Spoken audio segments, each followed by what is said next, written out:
Finally, we get there. Okay, hey guys, Tommy G, middle-aged millennial, and hopefully we haven't got too much wind. I've got the wind behind me rather than walking into it, otherwise it'd be even worse.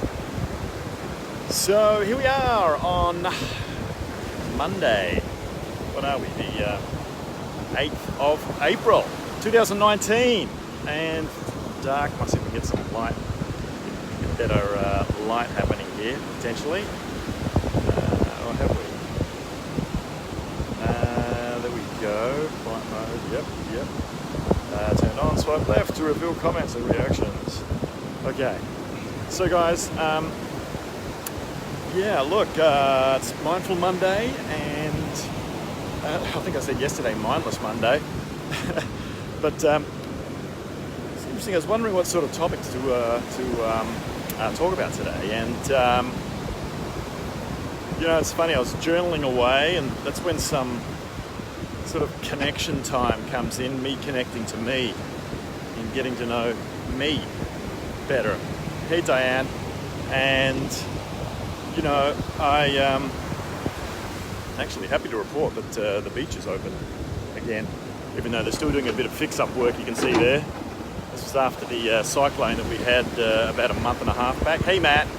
And yeah, look, for Mindful Monday today, scarcity. Of course, I love to play on words, right? So it's about that scarcity mentality. As I was journaling away, I think I was sort of becoming aware of some things that I needed to kind of start letting go of. And you know, you sort of start to get to that enough is enough stage. And having come back out of the corporate world, when was that? July 12th last year, and being used to being on, you know, a salary that kind of like was a nice straight line. Of course, you had to sell your soul to the, you know, to the devil. Well, in my case, I had to. You know, for other people, it's horses for courses, right? For some, it's a great thing if they've got the right gig and they love it, and it doesn't create stress because they're actually doing what they love to do in the environment they love to do it, and so on. Then great. Wasn't really for me, and that's after about 28 years. And you know, if you're not sort of honest with yourself or don't know yourself well enough, then there's going to be that gap between what's being true to you and what it is that you're destined to be doing. And you know, it's funny, I ended up getting my little wake-up call a couple of years back, 2.5 or so years back, to put me on purpose. And I really do feel I am very much on purpose now. And I'll come round to the scarcity relevance in this. But, you know, having learned so much about the health industry, my health, and being able to sort of understand and learn about my body and what it needs, and that's an evolution in itself, right? And you know, doing that from a holistic, nutritional point of view, and integrated with some of the Western medicine sides, but you know, there's so many other different modalities. One big one being a modality, just nutrition, getting the right nutrients for you as an individual. And so, you know, the epic vigil began in learning about, well, all these diets, and it's also confusing, and really what's right for me, what's right for my body, and then learning that about exercise and so on. You know, I know I do harp on about a framework, you know, pH 360, but I haven't found anything else that's near, and especially with the emerging world of epigenetics. But I'm not going to talk about that. What I'm going to talk about is the mindset piece of this. And that is that when I came back out of the corporate world, because this is my second startup. I had one about 2 years before the global financial crisis, and we were just about to clinch a big deal with a company called HCL, and it was an IT related distribution company that I was trying to set up for cloud companies, when it was like back then, in fact they didn't even use the word cloud, they used the word SaaS, software as a service. Great idea, taking off now. I was a little early, a little undercapitalized, and then of course the GFC came along and pretty well put that to bed, along with other things that were happening in my life at the time. On the personal front, it was a perfect storm of shit, I call it. So that was the first big lesson in life, and to realize that as much as things were turning to shit, I'm still here today. I survived all of it, and I look back and I think how much of that was all in my head, because at the end of the day it was kind of like all academic. Nothing really changed that much for me at the end of the day, aside from me looking back, learning and thinking, holy crap, all that anxious, worrying, concern for nothing. And to look at it and think, well, I think it had something to do with me also having this scarcity mentality and being scared of scarcity, and that I was going to lose so much. If I look now at a position I'm in where I've come out of the corporate world, round number 2, after being back in the what was for me the penitentiary for 10 years of hard labour, the corporate penitentiary, once again, it's just not exactly for me. I don't mind saying it is for others. That said, as good as they get, my last gig was the best that I'd been in, and it always permeates down from the leadership. A great guy. Company was Zendesk. Loved it, and I left there actually on a high. Stock price is still heading up, and they were going to give me a bunch of resources. So once again, this does relate to mindset. They were going to give me 6 or 7 people to the team finally, since I finally proved out the model with myself and an assistant that I was working with, and she was great. She was so good at her job, and we were so complementary as a fit. So a great team. And I don't know if it's super dark on the screen. It is from my side, so I don't know what you're looking at. Where was I? So coming out of Zendesk,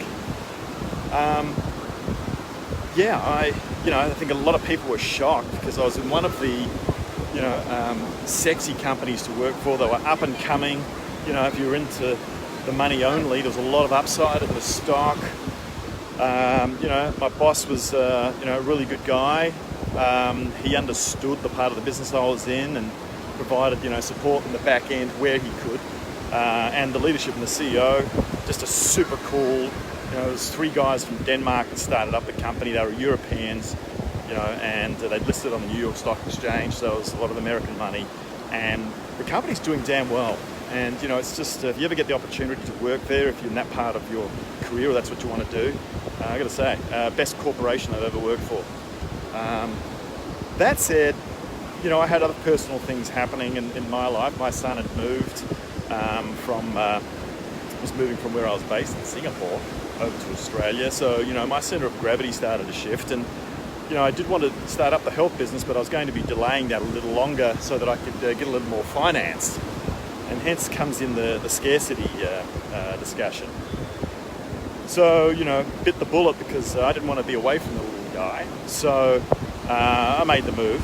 I'd managed to find myself a base here on the Gold Coast about a number of months earlier, knowing this could be on the cards. And so I moved. And, I had to make a decision sitting there with my boss. And, he was going to be somewhat flexible with me on perhaps how we could make it work, but at the end of the day I really had to dig inside me and detach myself from that financial temptation of being on the crack. I was reasonably sort of geared. I have investments as well. Some of them are risky and some of them are a little shaky,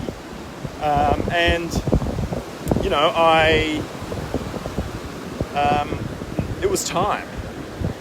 And I remember him asking me, are you sure about this, and I put my head down for about 30 seconds, felt like an eternity actually, in a way, and I just had to dig, and I thought, you know what, it's time to go. And despite the fact that I had to basically take my step off the cliff, but I felt, I knew, and I felt. So really, I think my mind at the end of the day and my heart were coherent. They were aligned. That it was time to go. It was time to move, and certainly, looking to be closer to my little guy. So it began, and I look at where the business is now, and I knew that I was going to, like every entrepreneur, unless you you have a bunch of funders, and that makes it even more interesting. I've been there before. Hopefully it's not too windy. I'm just going to be here slightly on the side so that I can shield the wind coming behind me. But I knew that I was going to have to invest, and the scary part is you don't know how much you're going to have to invest to get things moving, and that's where the excitement begins. And that excitement can be a bit of extra adrenaline and cortisol and anxiety and fear that comes into it, thinking, right, I need to get to cash in a period of time. Here's the thing though, if I look back, I can't remember a time of when I went hungry. And I know there are people that have succeeded incredibly in life because they've managed to, if it doesn't kill you, it makes you stronger. They've managed to survive through being able to get past that zone. But there's people that have been in a lot worse situation than I am. And, I've got to kind of check myself on that one. But being, in fact, from a PH 360 point of view, sorry to bring that in, but it's there in the back of my mind, that the sort of health type I am tends to think of those things. But that's my health type, that's my predisposition, that's not my destiny. My destiny tends to be more about, spiritually who I am, and that's about learning who you really are. And, we're, as it's been quoted, spiritual beings having a human experience. So you're not what your physical being is, or even what you're predisposed to, and tapping into the spiritual side of yourself and knowing who you are at a deeper level allows you to transcend that thing that you can kind of tie yourself to as a limitation. And so if I look at, the last couple of months have been interesting with regards to, scarcity and where I am with the business or the movement that I'm trying to build.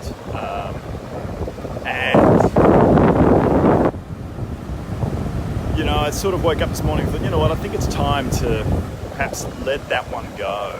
And if I think of my mentors and where they talk about things that are kind of replaceable or where you can get somewhere else, a lot of people think that one thing you can't replace is money. Well, you can, and it's pretty damn cheap. And thanks to the US, there's a lot that's been printed, and so the money's very cheap on the planet right now as they kick the can down the road, in my opinion, leaving the problem for our kids. I think we have a responsibility to sort something out there, but that's a topic for another FB Live at some stage, perhaps with my son, Arky. He's here in a couple of weeks, by the way, for a week in school holidays, so we'll be coming on. But,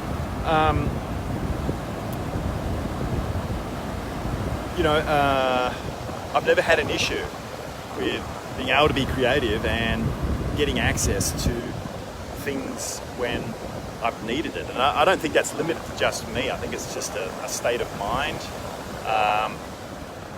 And sure, we all have different talents on how we survive. We all achieve similar objectives in different ways that work best for us according to our strengths. being knowledgeable of them kind of helps as well. I know certain things that I have that I can use. It doesn't stop you feeling anxious though. It's changing to an asset-backed system. You'll have to put a bit more context around that, Maddie. But thanks for the comment. So there's a certain amount of, as I was saying, money is actually reasonably, if you're somewhat adept with finance and how it works and so on, getting hold of cash is actually not the hard part. And then there's time. You can never replace time, but you can leverage time a fair bit, right? If you're outsourcing things and so on. Here's the part you can't replace. That's finite, as we learned. It's energy, right? Printing of money, fiat system, flat system. Okay, it's changing an asset-backed system. Yeah, and then there's Bitcoin. Let's not go into that one. I listened to a documentary on Bitcoin and how it all started the other day, so that was very enlightening. Change makers come in and get taken out, and a few of them got taken out. Happens every time. They get told they're stupid. Einstein, I think Edison, all these change makers that get shunned by society. They don't exist. Same's kind of happened in a way about the health industry, but we don't want to talk about that one today. It's about mindset and scarcity. So I think, so energy is, when I thought about it, I thought, damn it, that's so right, that energy is the thing that you just can't replace. You're going to get a certain amount of energy in your life as an individual, and that one is a lot more finite than time is. And here's the other thing with time. We actually don't know how much time we have. Now, it could be your existence on the planet could be taken away at any time. And at the same time, we're in a time where things that I'm working on around agelessness is becoming a reality. The more and more I'm reading and researching right now, it's been printing money without anything backing it. Okay, understand. Anyway, moving on. Yeah. No, it's right. So we're kicking the can down the road, Matty. The problem hasn't gone away. We've just got a bigger shock absorber to give it to someone else down the track. And perhaps the older money that's rich won't worry about it anymore because they push the problem down to the next generation. Awesome. Along with a whole lot of other health, food industry, pharmaceutical industry. Let's not go there. We all know we get on the soapbox on this one. Trying to stay on point while you're firing me up. But energy is the one that is going to be limited. And time, yes, as I was saying, we don't know how much we have. And in fact, we may start to become timeless as well. And look, we may be able to rekindle that energy. And we're going to have to if, we're going to be limited by the amount of time that we have on the planet. But each day, the one to manage is energy beyond managing time. And I feel I've, squandered a lot of energy in the past. And, I'm not going to beat myself up about it because, we're all in this evolution of this thing called life.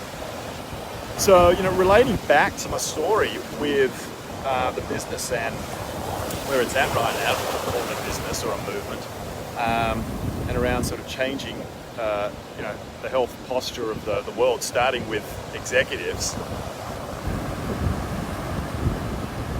I was concerned, and everybody has it on their mind because, the amygdala or the reptilian part of the brain or whatever is always watching out for something that could be a threat to you. And for some people, certain threats, and based on their past, hit them as harder threats than other people. So, do I have anything to compare it to when you're in your own body? No, you only know it as you know it, right? Time to make health deposits. Yeah, absolutely. Right, so it comes down to also when I was talking last week about choices that we make, and it's so important on the choices that we make each day, and becoming aware of those, and those that are working for us and not, and those that are purposeful, and those that perhaps are just for pleasure, and we get stuck in that treadmill of crack of pleasure. And a lot of choices, be it food, be it, alcohol, distraction, where's the next bit of fun, and our kids are getting sucked into that with a lot of the gaming stuff, and my little guy's not innocent on that one. But I came to the realization that I really had to give up a non-serving thought, and becoming more aware of scarcity, and realizing that I have everything I need. And that's the point that I came to. Really, I have everything that I need.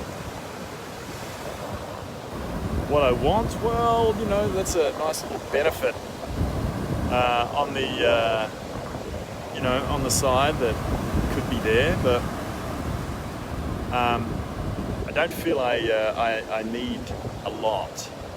And if I look at and become totally present with where I am right this very minute, aside with next to being with those that you love and care for from a location perspective,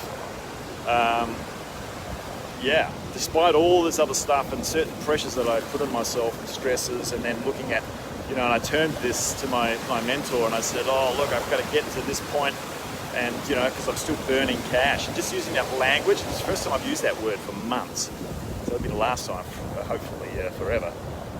But it's investing, and things morph and change along the way, and I was pretty broad in my approach and what I was doing, looking where I would have first success, and then to realize where it was, and now becoming very focused on that.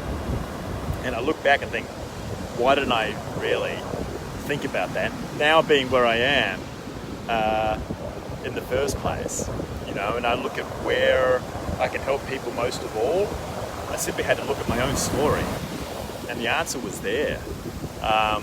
In that, who have I been? What is my, and for want of a better word, because I don't want to use a marketing term on this, but my avatar, who I am and who else is out there that is having a similar experience and a similar issue that I am, that I can help, regardless of the fact that I'm taking risk, I'm investing, some of the future is unclear. I'm feeling my way in the dark still in a number of areas, but things are starting to move, and that's exciting. And being if I use my Gallup Strengths certification, I've got like top 5 strengths, the whole philosophy around working to your strengths. One of them is maximize. In fact, number 2. Number 1 was connectedness. And it also fits with my, go figure, my epigenetic makeup from a health type at the moment with PH360, where I'm what they call a crusader. So we tend to love maximizing productivity on things. We're very purpose driven. And so that is there, but I don't want it to keep making me feel anxious. And that's the part I've got to let go of. It's okay being here present, but not feeling anxious that I have to get there, not tomorrow, but today, so damn hard. And, those closest to me, have also helped me become more aware of that. And sometimes they've had to wear the wrath of, my either defensive or insecure, response to that sometimes, because I know it's there. And at the same time, it's knowing that it's something that I needed to work on. Power is totally, Natty. And we spend our time on planet Earth getting closer to it, we hope, right? Some faster than others, whatever. It's everybody's own individual journey, and I guess they go at their own speed. I have to remind myself of that. Sometimes I get reminded, scarcity, state of mind. It's like if I look at my endurance events that I would compete in, or should I say participate in. If I finished, I was happy. thinking I haven't got enough energy left in the tank to do this, or how am I going to get there? When you look at the whole distance, holy shit, it's overwhelming.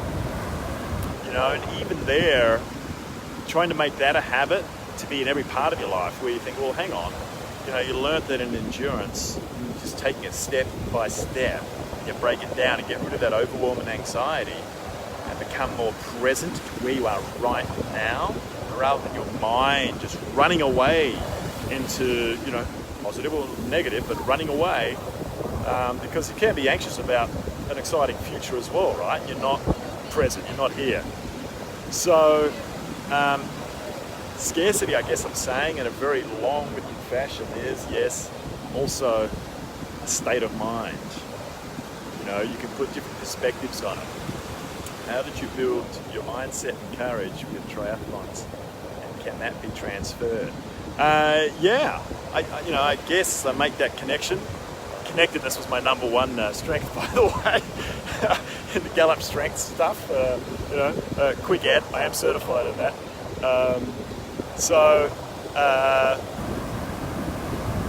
How do I connect that? Connectedness is all about connecting different things, not just being a connector as a person with other people, but it's how do different phenomena connect to other phenomena. And so I'll spend time cogitating on that a lot of the time, just naturally. So, just a bit of a predisposed hobby, I guess. That's part of my makeup.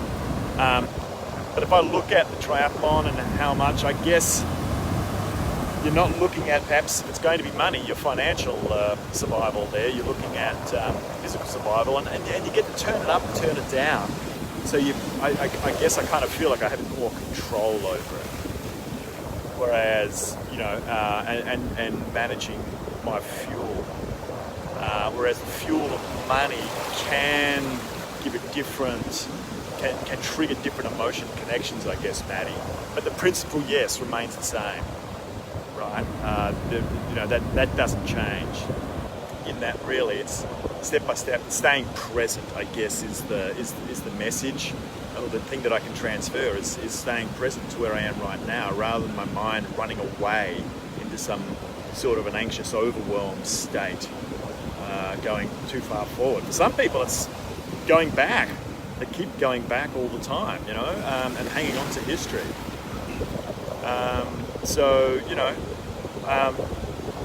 Not that this was meant to be an Eckhart Tolle session today, who I must say is where I learned about this a number of years ago in his first book, The Power of Now. If you don't know about it, I'm sure people listening to this, a lot of them do, but that's got to be up there with, like, in business, The 7 Habits of Highly Effective People. Another great book, Stephen Covey Jr., I think. And I've got water hitting my feet here, and I just want to make sure I don't lose grip of the phone. Yes, money is a part of that equation. So that's about it. I just wanted to get that out there. It kind of hit me today, and I thought maybe I should talk about that today, since I'm sort of feeling things about it. And wanting to be conscious of becoming better at letting go of the attachment. I think if we're going to use the vernacular that a number of us use in the tribe that we're part of, Maddie, letting go of the attachment of that, let alone other things. Then that takes me to non-forcing and a lot of the things that we have learned. But these are all fundamental principles and pillars, I think, to live life by, to have a more satisfying experience, fulfilling experience here on planet Earth. So I'm probably going to land at about here. Scarcity really is that state of mind, and I know that certain fears are in us to protect us, but when they're too intense, that's when they don't serve us, and hence the game begins, right? So if there's anything that you can connect to there as a takeaway or some reinforcement, once again, then hopefully that's the case, and it's helping out anybody that's out there that perhaps thinking of taking that leap to start their own business, someone that's looking to take that leap, becoming aware of their health and being more proactive about it. Commend you on sharing. Oh, thanks, Maddie. Yeah, very much appreciated. But if I was going to give you any advice, I'd say, as Richard Branson says, and he's my favourite entrepreneur, probably because he's a similar age, screw it, let's do it. We don't know how many lives we get. We don't really know what is in here and the hereafter, depending on your beliefs. I'm open to what happens, but to maximise this experience, notice that word maximising, and everything in moderation, which includes moderation, I've got to keep reminding myself that people take a personal risk. Take that step. If you're not happy, you've got that anxious feeling, if you're not happy with your job, then start making some steps to find someone that can either coach you, I'm not saying come to me, but can help you on that, on taking that journey, because I wouldn't have got here today without the experiences that I've had, but certainly not on the right path as quickly in relative terms that I have without having the right type of support. And it's different for everybody in what type of support, type of individual that they connect with. I was fortunate enough to find the ones that I do. Having some form of coach, mentor is key for any successful person that you come across. And I'm not doing this to be successful, I'm doing this to try and leave the planet a better place than when I came in. And that's about fulfillment. That requires a spiritual journey as well, and getting to know yourself and what is it you really want to do. So I'm going to leave it there, guys. Enjoy life, as I keep saying, right here, right now. And this is also to remind me at the end of every episode. If you want to learn some more, I did some planning today. I planned in having also done FB Live over the last few days, getting some more content into the heal.me community, where we're about almost 500 strong, and also on a regular basis to the new one I'm about to launch this week, exec.reset for executives. I know what their life is like, and I know the challenges, I know what that treadmill feels like, I know what it's like to feel tired. A lot of us in there have a huge amount of energy, but you don't want to burn out. I've seen some young execs in their 40s that have burnt out early. The shooting stars. As one of my very early bosses about 25, 30 years ago, it's a phrase that he used to use for those that were going hard and fast. Shooting stars, because they flame out. Don't be a flame out. It is a marathon, it's an endurance, it's not a sprint. And I'm really excited about exec.reset, being able to help people that are at the time and place of being ready to receive a bit of support from a mentor and coach to help them optimize their life based on health, performance, which we know we're always pressured for in the corporate environment. They don't always go together, so managing that dichotomy can be interesting. I was fit, but I wasn't healthy. I found out years ago when I got my wake-up call. I'm now a lot healthier than I was, and I'm fit enough, right, for the lifestyle that I want to lead at the moment. Longevity, so going the full course, and you want to be around there for the kids and certain loved ones, and to affect as much positive change on the planet as you can, at least in my case, and well-being at the end of the day, becoming more spiritually connected with who you are. So that's it for the third time. I'm going to leave it there. Exec.reset will be invitation only, because I'm going to keep that one pretty tight with those that I are most closely connected to at the moment, as we start to roll that one out. And heal.me for sure, to start contributing more content and more snippet type content rather than the FB Lives I do daily on the routine. But tomorrow we have Dr. Peter Rouse back in the house. He's excited about some stuff. I don't think he's told me, or I've just forgotten. By the way, Mark Hyman's got his special Broken Brain 2 happening at the moment. Why did it make me think of that? Yeah, get on Mark Hyman and have a look. It's on the preview stage right now for the next week on Broken Brain 2. I saw some snippets and it seems to be pretty exciting. And Ty Bollinger with his lovely wife Charlene.